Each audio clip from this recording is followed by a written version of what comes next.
नमस्कार शेतकरी मित्रांनो, मी आज बाबळगाव मध्ये गणेश गांडोळे यांच्या प्लॉटवरती आलेलो आहे. ही जी व्हरायटी बघताय ही विंटेज व्हरायटी आहे आणि साधारणपणे 6 महिने झाले या प्लॉटला. मग पावसाळी दिवसामध्ये म्हणजे जून पासून साधारणपणे नोव्हेंबर डिसेंबर पर्यंत आपल्याला जो मेजर केळीमध्ये रोगाचा प्रादुर्भाव दिसतो तो म्हणजे सिगाटोका.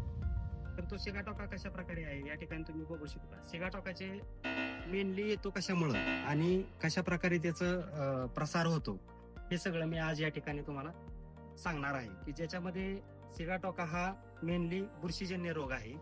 त्यामध्ये सिगाटोका येत असताना दोन टाईपने येतो, की एक ब्लॅक सिगाटोका आणि एक येलो सिगाटोका, ज्याला आपण मराठीमध्ये करपा असं म्हणतो.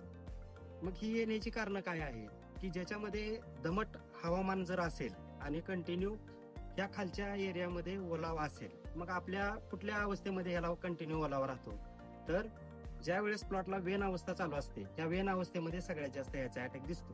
त्याला कारण काय आहे, तर हे काय करतं, तर जमिनीतून ज्या वेळेस वेन अवस्था चालू असते त्यावेळेस सगळ्यात जास्त अन्नद्रव्यांची गरज असते. मग ही अन्नद्रव्यांची गरजेची पूर्तता करत असताना झाडाला खालच्या पानांवरचं जे अन्न आहे ते पिकलं जात नाही. फोटोसिंथेसिस खालच्या पानांमध्ये वरती होत नसल्यामुळे ते अन्नद्रव्य न पकल्यामुळं त्या ठिकाणी कच्च्या अन्नावरती बुरशी लागायला चालू होते. ती एक सिगाटोकाची बुरशी आपल्याला या ठिकाणी दिसू शकते. मग याला दुसरं पण कारण काय आहे अजून, की कशामुळे येते, तर हवा खेळती जास्त राहत नसेल बागेमध्ये तरी पण याचा प्रादुर्भाव जास्त प्रमाणात होतो.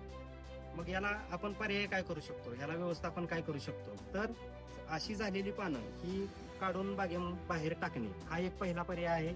आणि दुसरा पर्याय की ज्याच्यामध्ये तुम्ही बाग वेन अवस्थेला यायच्या आधीच तुम्ही एक साधारणपणे 15 दिवसाला 2 फवारण्या केल्या पाहिजेत, की ज्या फवारण्यांमध्ये कंटिन्यू ज्या वेळेस ऑलरेडी दमट हवामान असेल आणि खालच्या पानांवर जर आपला स्प्रे अवेलेबल असेल किंवा त्या ठिकाणी त्याचे अवशेष असतील आपण दिलेल्या स्प्रेचे, तर त्या ठिकाणी रोगाचा प्रादुर्भाव होणार नाही. मग स्प्रे असे एक मी तुम्हाला 2 रिकमेंड करत आहे, की ज्याच्यामध्ये पहिली फवारणी आहे टिल्ट अर्धा ml, कुमानेल 2 ml आणि कॅप 2 ग्रॅम. अशा पद्धतीने तुम्ही टोटल खालच्या बुंद्यावरती आणि खालच्या सगळ्या या पानांवरती जर तुम्ही फवारणी घेतली तर तुम्हाला त्या ठिकाणी सिगाटोकाचा प्रादुर्भाव एकदम कमी प्रमाणात जाणवेल. त्याचबरोबर दुसरी फवारणी जी आहे की ज्याच्यामध्ये नेटिव्ह अर्धा ग्रॅम, PMX झिंक अर्धा ग्रॅम आणि त्याच्यामध्ये विकर 2 ml, अशा पद्धतीने जर तुम्ही 15 दिवसाच्या अंतरानं 2 फवारण्या घेतल्या तर तुम्हाला चांगल्या पद्धतीने या ठिकाणी कव्हरेज मिळेल आणि सिगाटोकाचं प्रमाण कमी दिसेल.